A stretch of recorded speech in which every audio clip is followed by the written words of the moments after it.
Well, they say happiness is enjoying the little things in life. And tomorrow, the whole world will be celebrating the United Nations International Day of Happiness. It recognizes the importance of happiness in the lives of people around the world. Well, the UN says happiness must be given higher priority. I agree. Well, to discuss this further, we're joined by Sindiswa Mathiso. She is a UN Wellness Coordinator here in South Africa.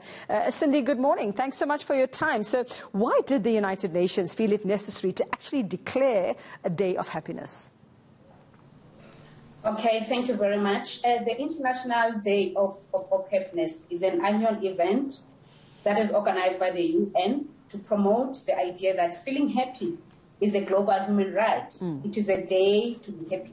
It is a day where we recognize the importance of happiness in the lives of people around the world.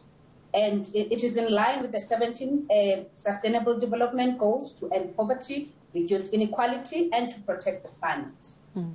Well, Cindy, you're a wellness coordinator, so your sort of task, it's your job to try and tell people how they can be sort of happy and well and get the best out of life. How do we know if we are genuinely happy? What are the markers? What are the questions we need to be asking ourselves?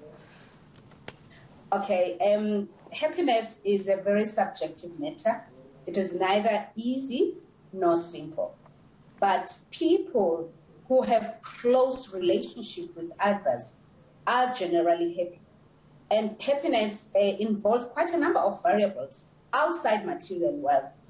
The social support is one of the variables, the freedom, the health and well-being of the people is what determines whether they're happy or not.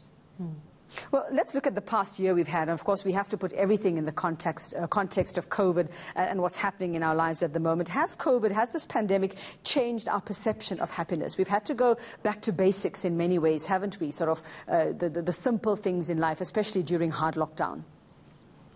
Yes, we've really had a decline in life satisfaction due to so many reasons, particularly in South Africa. In fact, even globally.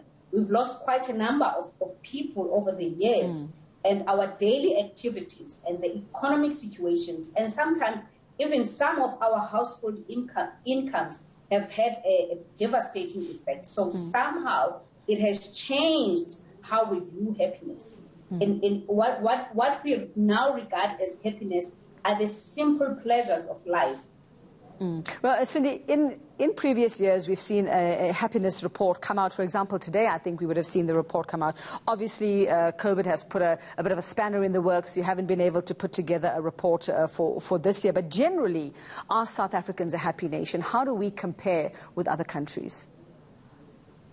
Okay, if you look at the previous happiness reports, South Africa is nowhere near among the people who are happy. We find Finland, Denmark, countries like Switzerland and Canada being the ones with the happy people. And it's because it's related to quite a number of factors.